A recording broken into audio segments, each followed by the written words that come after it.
Hello, welcome to BPL Week 4, Season 12. We are in the Tachyon Cutter division, which is D2B in the league's 6-division structure. There are 3 skill level divisions there are 3 skill levels, high, medium, low, split into 2 divisions per, and ours is the Tachyon Cutter division at D2B. Let's get started with the matchup analysis for the week. We have a very Alolan looking team with Terra Tapu Koko and Terra Nihilego. 2 pretty strong threats, one of them being a little more scary for our team than the other. And then Buzzwole and Melmetal for 2 little bulky boys from Gen 7. Finishing off the roster, we have Landorus and Iron Jugulus for additional floating support, or firepower, and then Mesprit for floating support, along with Blastoise. And then Meganium's also here. It's a relevant threat for the week. I don't remember which is which here. I believe this is correct. Yes, it is. Let's get into what we think our opponent is bringing for the week. Now, I'm really not sure what the Tapu Koko is going to be. I do know it'll probably be 216 speed, with 385 for the total number. 216 plus, right? I don't know what type of offense this is going to come at me with, whether it's going to be physical with Brave Bird and Terra Flying, or special with Grass Knot and Terra Grass. But I do believe the Terra is going to resist or be immune to ground to some extent. I have really no idea what this is going to pull at me, but if it's got a pivot move, it's going to be U-turn. I have Thunderbolt listed here, but I believe my opponent is very much... what's the word I'm looking for? Appreciative of stall and grime tactics. I do expect we're going to see Toxic Melmetal. So I would be very, very much anticipating Discharge being a possible alternative to T-Bolt. Like I said, Toxic Melmetal is very likely to come to this game. I think if Buzzwole were to come, it would also be some type of Toxic variant. But I don't think that Buzzwole and Melmetal will both come to this matchup. I feel as though... Oh, here's my team. I feel as though... I don't feel as though both Buzzwole and Melmetal will come to this matchup because it just doesn't feel quite right. Something about it. I feel like Mesprit is just better to support with bulk and pivoting than Buzzwole would be if you additionally have Melmetal. But my team is pretty physically offensive if you look at like Ting Lu and Weavile and Quaquaval. And then Diancie can be physically offensive too. And then my special offense isn't exceptional. So it's like possible, but I don't know. I think it's more likely that we see one or the other, but not both. I do think Mesprit has the ability to be really, really annoying this week with Thunderwave, U-Turn, P-Noise, and either Stealth Rocks or Knockoff. It could be either Lefties, Colbur, or some other nonsense that I haven't thought about. I don't know whether it'll be physically or especially defensive, as this match was several weeks ago, and I don't, like I said, 100% remember what I prepped for with the Mesprit's bulk. But I do expect it to be bulky rather than offensive. This could also have a ton of different offensive options, but I'm not really sure what it would be, if it would be anything besides just support. I do expect one, if not both of these Pokemon to come, Nihilego and Landorus. If Nihilego comes, it will absolutely be like as close to this set as it can possibly be, including the Terra type. I think Terra Water, like it could be Terra Grass too. But Terra Water is just such a great defensive typing into my team, and it absolutely has the stats to make up for it.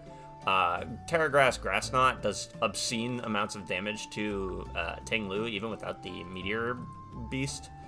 Meteor Beam Power Herb boost before Beast Boost. And this EV spread gives Nihilego a plus speed boost to its Beast Boost when it picks up a kill. So if it does pick up a kill with Meteor Beam, I do actually think I just lose if Ting Lu is dead. So we need to watch out for that dearly.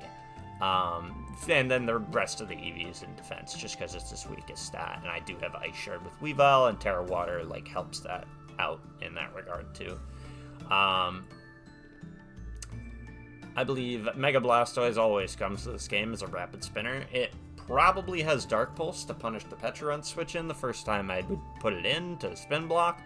But I also anticipate Ice Beam and a Water move, and it's just going to be 4 attacks this week, I feel. Could be something else. This speed is, like, invested, so it's faster than Diancie. Diancie's max speed at +1 to speed tie, or rather, just speed creep Iron Jugulus. But it doesn't necessarily have to be this. It can be more physically defensive, too, if it wants to be. Or it can be max special attack with no speed at all. Either way, it'll be faster than Shaman at +1. After a rapid spin. And then, finally for the week, I do believe we will see some type of Yash Landorus. It could also be Specs. I've used Specs Landorus to deal with Tinglu in the past, and it worked really, really well. I think it could also be Scarfed. I think the Rock Polish Setup Sweeper set is significantly more threatening to me than a Scarf set, but, like, I do expect this thing to, like, have some way to alter its speed, whether it be Scarf or, whatchamacallit. Could also be Rock Tomb with, Specs, but that's, like, beyond unlikely. Like, no, I can't. What am I talking about? What am I talking about? Sheer Force. These moves hit really hard. I don't have great switch-ins for it, so it's going to be dangerous to deal with, but let's take a look at what I'm bringing. We are running Mega Diancie as per usual this week. We are, for the first week, benching Pecharunt, which is kind of bizarre. I would like to bring it here, but it really just doesn't threaten things perfectly. The only reason it would have to come is if Buzzwole comes, and I don't necessarily think Buzzwole is coming. Moonblast, Earth-powered Diamond Storm threatens everything on the opponent's team besides Nihilego. I am not pressuring a one-hit KO on anything, but Terrain Pulse going in on electric terrain for, Mega Diancie into Terra Water Nihilego can do some serious damage. Though if it is the EV spread we are expecting, it doesn't actually OHKO. I need a little bit of chip to take it out first, which is why we are going to want some Stealth Rocks set up this game, and we are going to want to keep the Stealth Rocks up this game. We're actually running kind of a unique Tinglu this week with Rindo Berry and Rock Tomb. Same EV spread as usual, but like Earthquake, Whirlwind, Stealth Rocks is also pretty standard, but Rock Tomb is just like, if the Nihilego gets going, gets a kill with Meteor Beam, we can Rock Tomb it, lower its speed, and then, like, it's not as fast. It shouldn't, I mean, it will probably OHKO me if I'm not full health with my, but that's why I have Rindo Berry, right? Because, like, then I'll be able to survive a hit if I'm at, like, 40, and if it's Terra Grass or whatever. But it is a main stopgap to Nihilego, so I do need to, if it's not healthy to begin with, I'm probably better off, like, just letting it go down. But I do want to try to keep this as healthy as I can. Taking a look at our Quaquavel for the week, we have Wakenberry, Terra Flying, with U-Turn, Aqua Step, Roost, and Brave Brood. I don't really intend on sweeping with this thing this week, but it does have the tools to break. I have 12 attack with a plus attack nature and enough speed to get ahead of max speed Tapu Koko at +1 with Aqua Step. Roost to keep my HP up, and Wakenberry obviously to take a either T-Bolt from Nihilego or a whatchamacallit, thingamajiggy, Discharge from Tapu Koko. Up next on the list, we have Weavile for this week, which is an offensive Adamant set that is just faster than Iron Jugulus, running Ice Shard, Knockoff, Toxic, and Ice Spinner. Toxic's, like, once again, just in case Buzzwole comes, because Weavile is pretty much walled by the combination of Buzzwole and Blastoise, so it would be, and Melmetal too, but, like, Toxic doesn't work on Melmetal, so knocking off its item is more than enough, because I do have proper switch-ins to it in Moltres and, Shaman. Firstly, Moltres, who is coming off the bench for the first time this week, is running a strange little burn-up set with Scorching Sands on the side.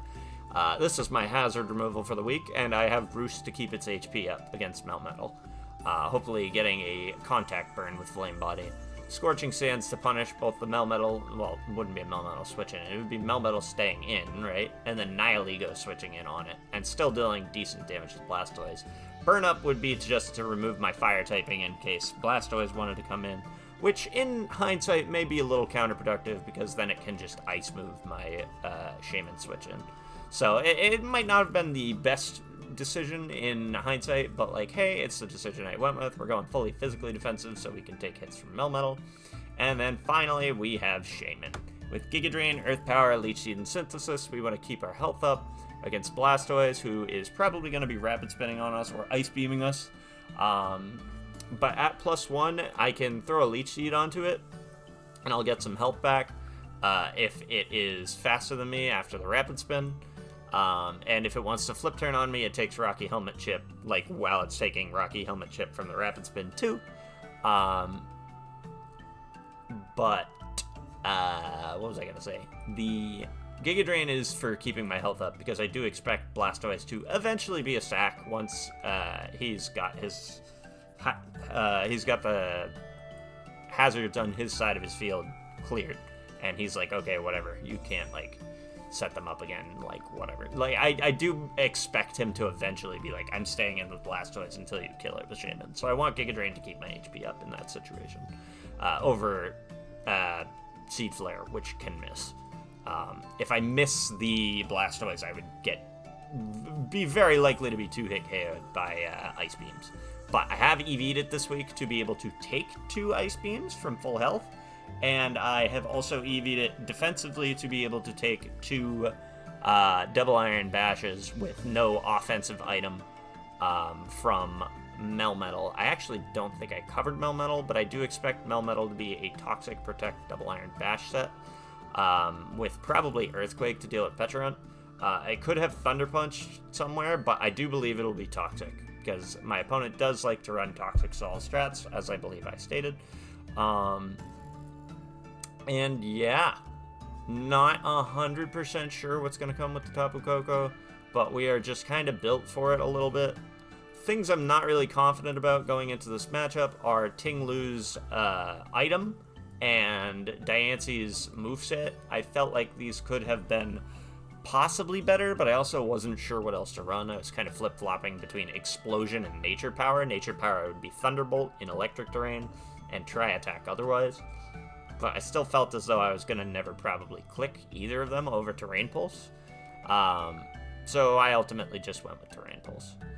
But yeah, that's the team for the week, and this is what we're kind of expecting. Shuka Melmetal would be likely. It could also be like Leftovers or Assault Vest, but I do think Shuka is safest for Diancie's Earth Powers.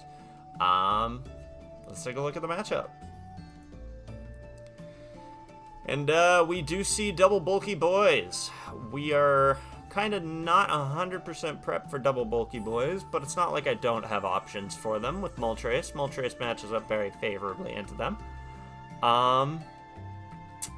Weavile obviously loses a little bit of value because this thing shows up over Mesprit, as does Tinglu, but like, hey, as does Shaman. Like, this isn't really fantastic for me, but it is what it is. We're just gonna have to play it out. Diancie's better here because this thing is weak as hell to Fairy, but I need to figure out its item first. I don't really know what this thing could be. It could be Lefties, it could be Koba, it could be a lot of things. And I'll only really know what it is once it hits the field, and once I deal some damage to it. So, yeah, let's get the hunt started, why don't we? Just to state before I start the match, the Tapu Koko is Terra Bug. I noticed that my opponent has a bit of a habit in his weeks, in his week 1, 2, and 3 matches, where he always leads the Pokemon in his second team slot. So for that reason, I am going to bet on that hunch and predict Tapu Koko lead, and I'm going to lead with Tinglu as a result. So I'm going to get my hazards up, expecting a very quick switch if it's a U-turn, and let's see what's good. Sure as shit, we get a Tapu Koko lead. Very, very nice to see. I'm going to get my rocks up. He throws out a Toxic. So he was prepared for this and wanted to get some long-term damage on me, which kind of sucks because I didn't bring Aromatherapy on Shaman this week. Landorus U-turning on me is very interesting. I did a quick calc and saw that it was still kind of specially offensive. But we're going to get a Rock Tomb off just because I was kind of expecting that to stay in and like start setting up either Calm Minds or Rock Polishes there. I didn't love that situation and I wanted damage on Landorus if it stayed in.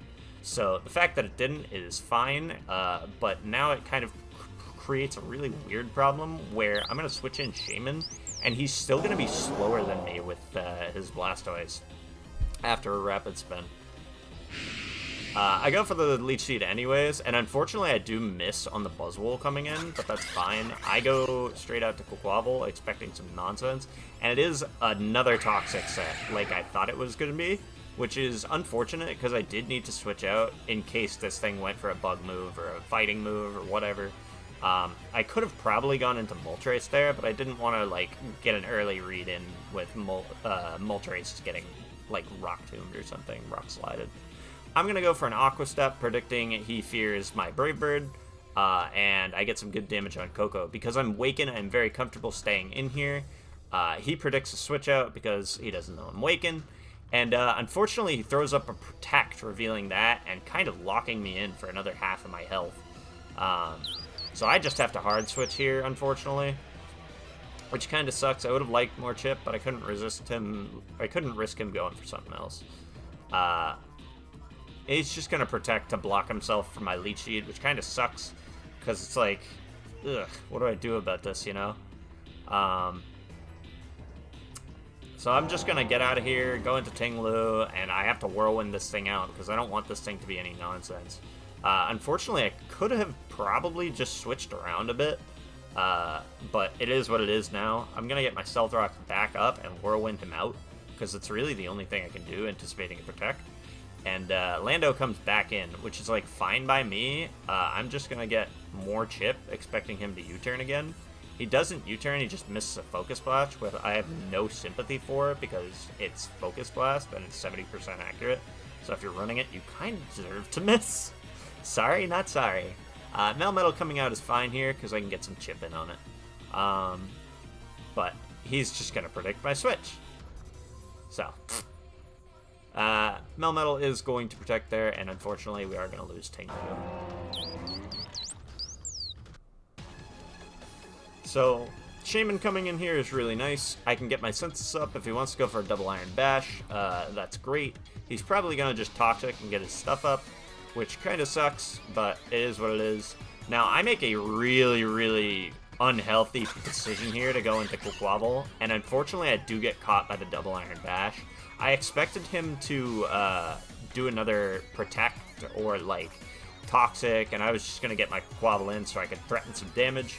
But unfortunately, he goes for the Double Iron Bash, knowing full well that I'm Rocky Helmet, and I am going to lose Quaquaval. So my options for dealing with Nihilego are getting much, much lower at this point. I am going to predict Nihilego coming in here and go for a Scorching Sands, which still covers the Tapu Koko, but obviously Koko going down here isn't fantastic because he does get Blastoise in. I am fully expecting a Water move, but hey, if it's not a Water move, Shaman gets to come in and Rocky Helmet, right? Now this is a bit awkward because this is kind of the position where I expect him to sack Blastoise because I can't get Hazards up anymore. So I'm just going to take the L, take the damage, and get my Giga Drain off. And he's going to Aura Sphere, revealing he does not have Ice Beam, which is, like, okay for me, but also... In comes the real problem now. I did a calc, and I saw that Diancie, in its current state, would always survive a Meteor Beam. So if he clicks Meteor Beam here, his ability to win the game drops dramatically, because he is forced to Terra, and I am able to just set myself up in a position where, like, he can no longer sweep with Nihilego. So we're going to go straight into Diancie, believing Meteor Beam is coming, and he is passive enough to realize it is not the time. He does not Meteor Beam. A great decision by him. Diancie is now chipped. I am forced to Mega Evolve. I believe that he is forced to Terra to some extent, and unfortunately he just switches going straight out to Melmetal. I go for a Terrain Pulse, expecting to catch the Terra. This still works to catch anything barring Lando coming in, which I didn't really expect Lando to come in at this point. But Terrain Pulse works well enough. I am a bit worried that this could be either Custap or... Well, my main concern here was Custap. So I'm pensive, but I Earth Power, hoping that it isn't. And fortunately, it is not. Lando comes in. It is revealed to be Scarf. Thankfully, he misses a Focus Blast. When he brought this in, I was assuming it had become Scarf. Before, it could have been a setup set, but now, knowing that it comes in on Diancie, I know for a fact that it is Scarf. Because, like, it just makes so much more sense to, like... I mean, like, maybe you take a hit. I could pop a Calc right here. I don't remember the exact thoughts going through my head, but I was like, I need to stay in predicting a misplay from my opponent. Fortunately, he does misplay and click the worst move of all time and Focus Blast, and he misses again. I get a Moonblast and kill. I believe I did see that the Moonblast killed when I made that decision, but my brain right now is obviously not remembering everything that happened like 5 or 6 weeks ago. Nihilego comes in. I realize, alright, I don't OHKO this thing ever. I am in a lot of danger here. I have to hope that, like, Diamond Storm crits, or that, I don't know, because he's obviously terrestrializing, and I don't get a Diamond Storm crit, and unfortunately he is going to Meteor Beam me and land the attack. So here I'm like, Ice Shard doesn't kill with Weavile. I need Shaman to somehow live a Sludge Wave. This thing has to, like, be low investment. And unfortunately it does not live a Sludge Wave, so we are going to go down here. And that is going to be the game, because Ice Shard does not kill. I don't even feel that, like, even with a crit, Ice Shard doesn't kill. So it just isn't necessary to play it out. And he reveals Power Gem there with Weavile, so it's like... It's tough, but that's just how it is. We did not play well enough to keep Ting Lu alive. It figures kind of the 2 weeks I brought Shaman in weeks 1 and 2, it had aromatherapy. And in weeks 3 and 4, if I had brought it with aromatherapy, it would have actually mattered to cure the burn on Quaquaval or the paralysis on Pecharunt. And then here, it could have been used to cure the Toxics on my team, which probably would have been better than, I think I had Baton Pass on this? No, I had Earth Power. Regardless, it's unfortunate.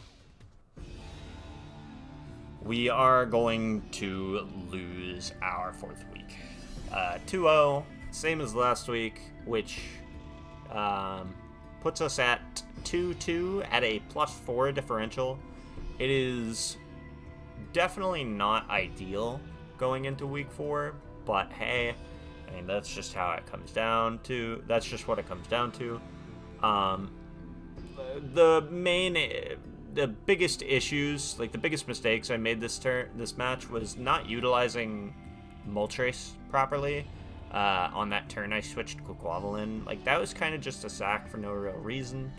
I absolutely could have kept Shaman in, gone for a Leech Seed or something, or I could have switched out to Moltres. There's really no reason to do what I did, and unfortunately it did partially cost me the game.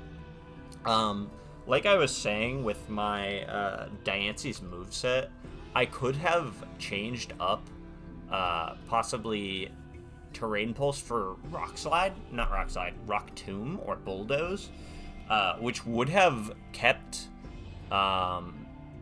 Nihilego's speed in check. If I had kept Nihilego's speed in check, Weavile could have come in and potentially, like, cleaned up with a knockoff. It would have burned its item and, like, been rendered irrelevant, shut down, just by Weavile's existence, which would have been really, really nice. But alas, that is how the match played out. I did allow it to get its Beast Boost off. I did not do enough to check it in my prep. McNutt absolutely outplayed me. Here you can see his prep. We did share our pace after the match. He brought Clear Amulet Melmetal to stop me from parting shotting with Pecharunt. And then obviously he could spread Toxic that way. It was specially defensive. I did expect it to be specially defensive, but it was not Custap, it was not Shuka like I feared. Like, he was just sacking Melmetal on that turn. He threw it in on Diancie. Coco was just discharged for its 4th move. It didn't really have anything to threaten me. I was correct about the speed tier. It was pretty obvious just because. But, like, I was absolutely not prepared enough for a defensive Coco with leftovers. It absolutely slipped my mind and prepped that this thing could run a defensive set as well. I just figured it would be offensive just because I felt as though it was a offensive threat to my team. The Blastoise actually had Roar and Scald instead of Water Pulse. I did get Rapid Spin correct. Aura Sphere feels a little silly to me, but like it was his choice. I think Ice Beam would have been a little more meaningful since Scald and Aura Sphere both still hit Ting Lu for fine damage. And I'm not really sure what Aura Sphere hits besides Empoleon, which Dark Pulse would have hit fine anyways. Landorus Scarf set with U-Turn, Rock Slide for Moltres, which makes a ton of sense. Earth Power and Focus Blast. If he had used Earth Power against Diancie, then I was kind of screwed. But he didn't want to, obviously, because if I went into Shaman, I would eat that up. No Sludge Wave, which is kind of interesting, but Focus Blast does still kind of cover Shaman. Just because of how high the base power is. But I don't like the move because 70 accuracy is kind of garbage. A Roost Rocky Helm set on Buzzwole probably would have been the death of me in that endgame anyways. I don't think I had a great way to get around it, even with Toxic from Weavile. Because I think he probably just attacks. With Moltres live, I stood a chance, but like, I don't know, it's still, it would have been really weird. It would, like, Nihilego coming in on me and getting a kill would have still probably resulted in me losing the game, with Diancie dead.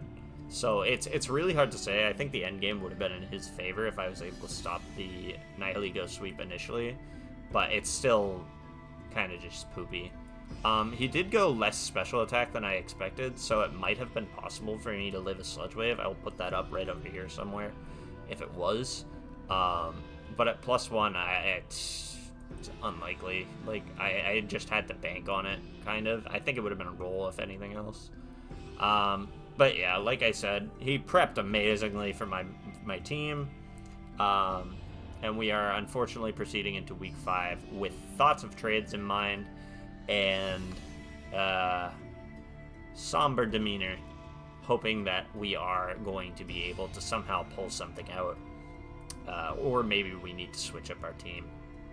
The last week of trades is week 6, so I do have to make trades before then if I decide to go through with any. I won't say whether or not I made any. You'll just have to see next week or the week after if that was the case. But for now, I believe I will be calling it quits on this week, and I will be seeing you guys next week for week 5, which I will start to showcase the standings for afterwards, because I feel as though the standings for week 5 were pretty interesting, and onwards it's just good to have an idea of who we might be playing in playoffs. So yeah, I will catch y'all next week for our week 5 matchup, and with that being said, thank you for watching. Have a good one.